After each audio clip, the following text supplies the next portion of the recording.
Hi, I'm Lisa Laronde, the first woman president at RSG International and the host of this new podcast called the Powerhouse Project. On the podcast today, we have Robyn Ptak. Robyn has over 20 years of experience at Procter Gamble and is the Vice President of Sales, Canada. Welcome, Robyn. Thanks for having me. I'm actually really excited. So how did you begin your journey at P&G? I'm from Montreal originally. I'm an Anglophone. This isn't just a great accent.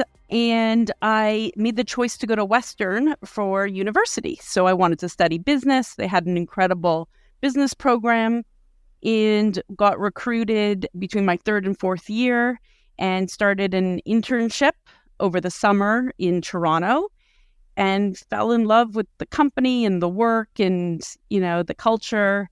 And I was offered a full-time job as I left for the summer and never looked back. Wow, that's awesome. So how long have you been there?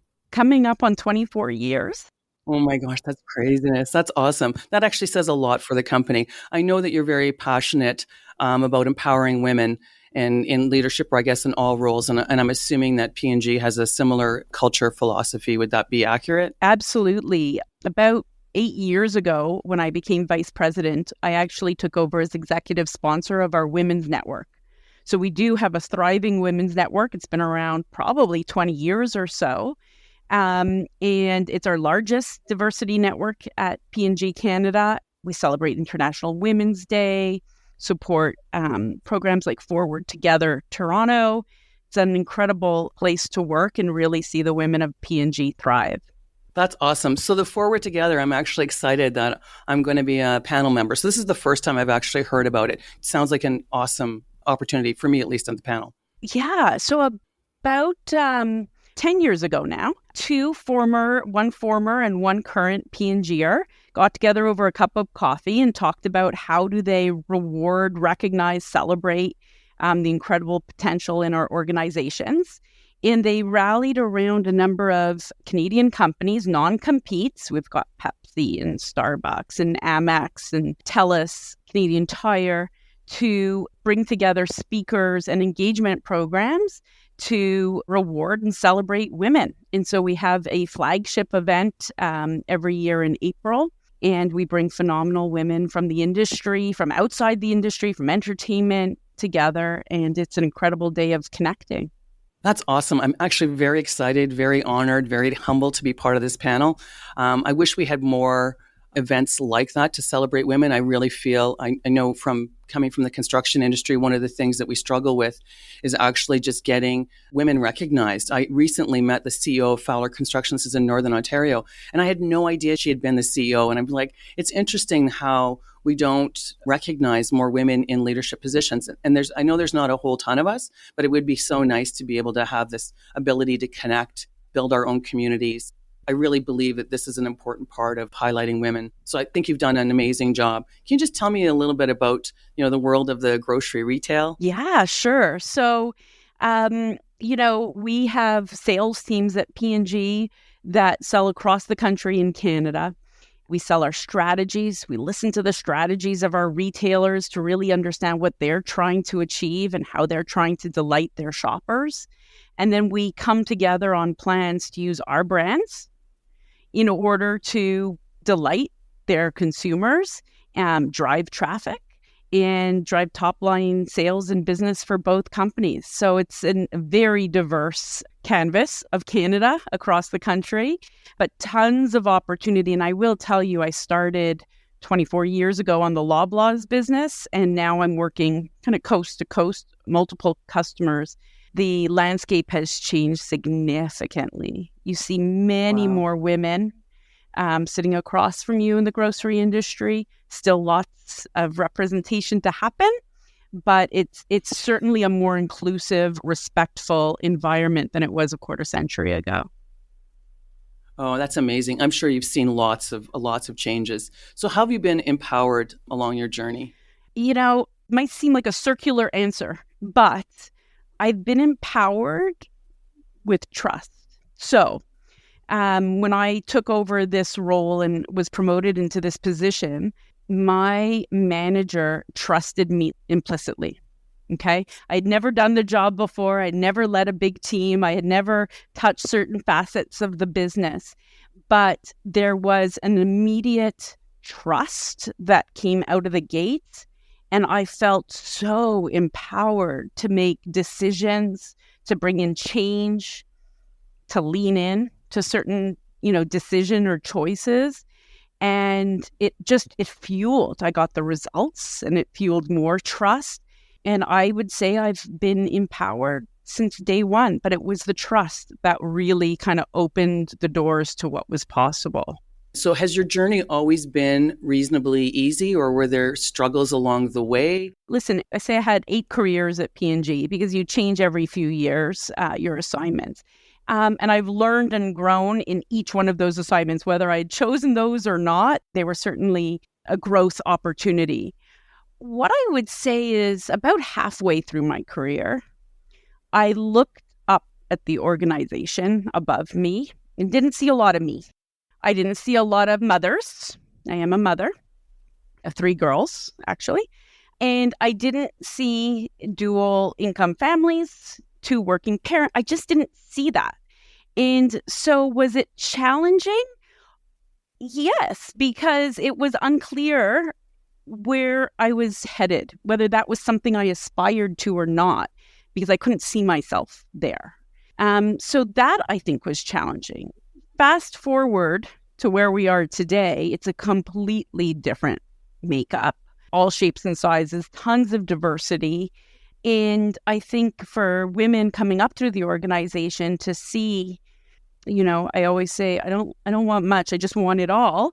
People feeling like they have it all, I certainly do, is, I think, refreshing. And it opens up options for women, right? To really gun for it or make other choices, but at least to know that there are options. I agree. And I think the difficulty that you have in the beginning is you don't see people like you. And you also don't see people with, I find now that I've made connections with other women in these senior roles, and I ask a lot about, for the most part, we're the breadwinners. So I'm like, how does that affect your relationship or your partner? And truly, I have a very supportive partner because, what happens is he comes to all these events now and, he's the arm candy and he's very social and he's very interactive and he loves to connect with people. It's changed that landscape. And so some of the women that I've talked to, their relationships haven't survived so that the partners were supportive in the beginning. But then when this requirement comes that you have to attend the events and, be the supportive person, it does wear on them. Did you experience any of that? Or because I'm sure you have a lot of events. Yeah, we do. But, like you, I have a very supportive husband. He does have a full-time career as well. And it never, I certainly think it strengthened us that we both had thriving careers. And that's been wonderful. I think where the biggest tensions come in is, we have 3 children. I have twins who are 14 now, and my little one's 11. So as you're raising kids and having to make choices and prioritization, who will do pickup, who will do drop off, that makes it more challenging, certainly. But we've navigated that really well and as partners. So I can't say that it's come between us. What I would say is I went through a period where I felt like when I wasn't with my kids, and I was at work, I felt guilty. And when I was with my kids and I wasn't at work, I felt guilty. And that weighed on me quite a bit, emotionally. And I chat that through with my husband. But overall, we found a way, and I know it changes every year, but we found a way to make it work. And so, hopefully my girls have, 2 independent, successful parents that they look up at and, aspire to. We also have 3 children. My children are now adults, but I agree with you. We have 2 boys and a daughter. And it's funny because someone talked to me saying, oh, I didn't know you had 3 children. I thought you only had a daughter. I said, well, we're only proud of the one of them. But I'm not sure why I talk about her the most, but I guess that I do because she's taught me a lot as a young woman that's entering the workforce, just a lot about diversity, equity, inclusion, about being, a strong, empowered woman. And she's in the education system now, but I've learned a lot. And I never want to lose that ability that I look to other people or to this next generation coming up to teach us, all of the things. It's interesting. We just came back from an anti-Black racism training that is actually life-changing. And we do a lot of training here at RSG, but this was just, again, eye-opening of, what people go through. And, in our own privileged worlds and our own privileged lives, we don't recognize that this kind of stuff happens, and just listen to what other people's stories are. And I think that's what I learned today is everyone has a story, and it's nice to hear the really positive stories, but it's also nice to hear the challenges so that, that you're not alone, and that, maybe there's a light at the end of the tunnel. Yeah. So did you think when you were young that this is what you wanted to do? I was kind of interested in business. At one point, I wanted to have my own advertising agency. So I knew business was interesting to me, rather than the sciences, route. Or Yeah. I did not think I would spend my career at one place, with one company. Yeah, that's quite amazing. Yeah, that was unexpected. I didn't think I'd spend my career in sales. I didn't grow up saying I want to sell, to Costco or to Walmart, but I love it. I get to exercise my competitive spirit. I get to do problem solving. I get to lead teams and people and help them succeed. So, certainly not the life I expected, but even better, right? Even better. I wouldn't make a different turn if I had the opportunity. I'm the president of the Canadian Women in Construction, and one of the big topics this year is childcare. Mm-hmm. I mean, I know your kids are probably past that age, but obviously you were, growing your career when the kids were in that phase. And how did you balance that? And do you have any recommendations or advice for young mothers that are trying to come up and follow a similar journey to where you are? Yes. I have advice. I have what I did, and it worked very well for us, but everybody's in a different situation, and I recognize that. For us, having twins, certainly having an in-home caregiver was an easy choice. It was just the reality of getting the two of them out in the morning, both of us trying to, get out early. Just the convenience of it was an investment we were prepared to make. And so that worked beautifully for us. And we did that, right up until the kids, quite frankly, could stay home alone. And they were part of our family, and it was an incredible experience for us.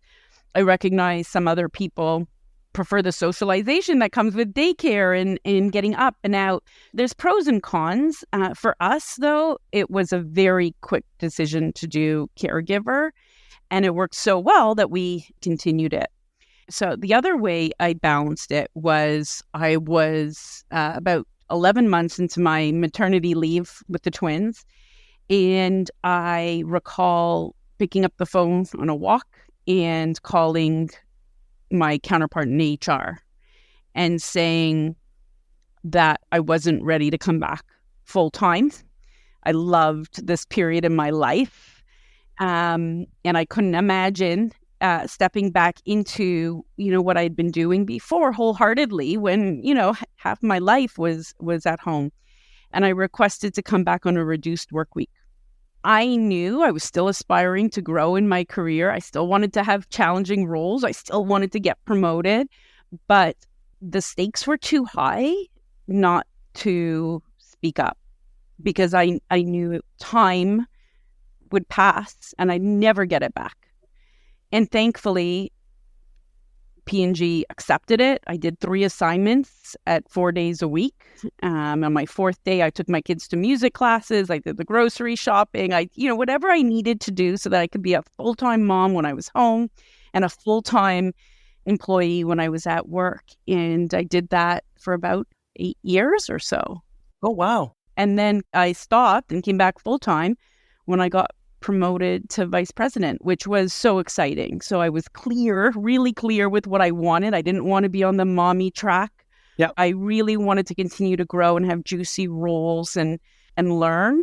But that extra day wasn't something I was willing to sacrifice. Like I said, I didn't want much, just wanted it all. I think that's awesome. And I agree with you. You never get that time back. So I tell everybody, you have your whole life to work. If you're going to take your maternity leave or your parental leave, really take it, enjoy it. Your work will always be here. I do know that it's difficult for some of the young women coming up that are in these high leadership roles, because you do feel a little bit disconnected. But I think you never want to regret a decision. And I think, you might as well try it. And if 4 days a week works, I think that's awesome. I also say when we went remote, it's not like you work 12 hours a day every single minute of the day. There's always, meeting time, downtime, So if you're concentrated, you can get a lot more done in 4 days than you can in 5 days some days, because I think you allocate your time a little bit better. It's so true. And the motivation was high. I needed it to work. Yeah, definitely. With twins, I can imagine. Now, do you talk about that a lot to other companies and how they can actually implement programs like that? I've spoken as part of Forward Together. I haven't spoken outright to other companies directly. I know through Forward Together, we have about probably 15 or so partner companies, and they're all at different stages in their journeys of women's networks and how to support diversity.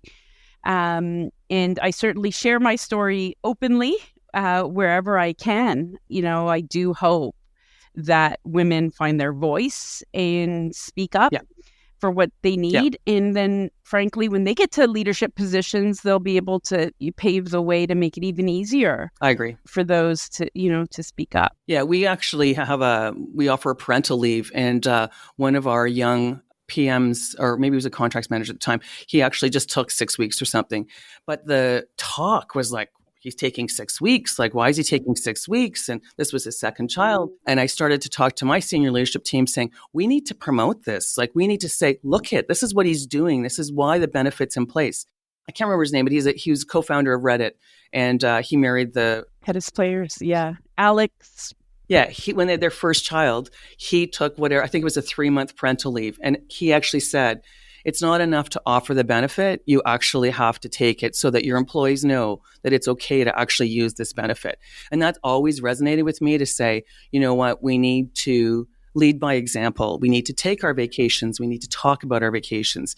We need to actually have a little bit of flex time to take your kids, or to go, watch whatever it is, a school event, or, to take them to an appointment that's during the day, and come back, so that you understand that it's okay. Our landscape's changing as well, that it's not always the woman that's the primary caregiver, or, like in our cases, when you have these senior level positions, sometimes your partner has to pick up the slack on either the sick days or the appointments and that stuff. So as an organization, you have to recognize that it's not always going to be the woman. We just have to offer some level of flexibility. Yeah. So, I know we have a long way to go, but I think the more that we talk about it and the more that we represent, we can actually take these benefits and still be a productive employee, I think is an awesome message to be able to send to people. Yeah, I think it's a responsibility of leaders to lead, right? Yes. Not just lead on the business, lead in the culture and the organization, and people are looking at us, right?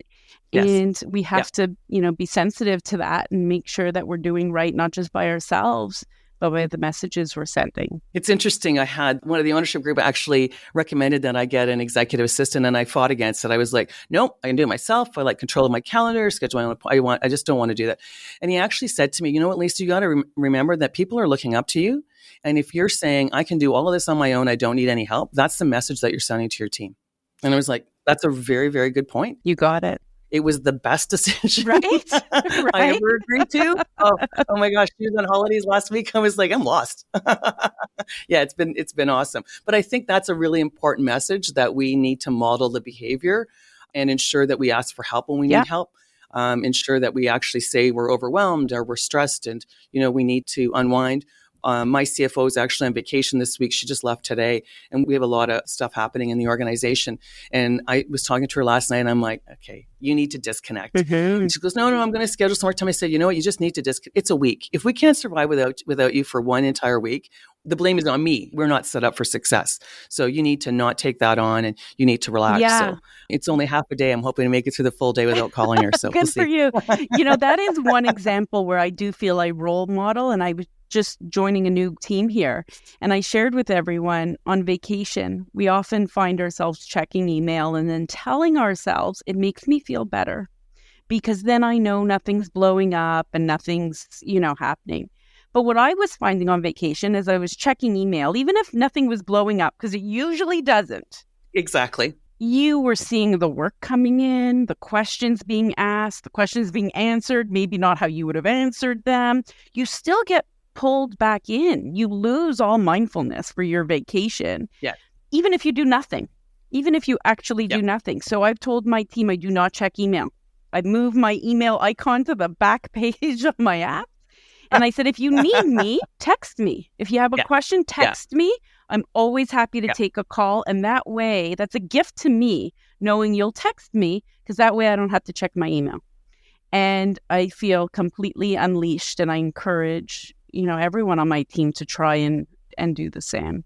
And it's interesting because in our industry, we work nights. So somebody's always interacting with you at some point in time. And I do think that when we went to remote, it was good for the team. It was bad for me because people were talking like all day, all night because everyone had all these different schedules.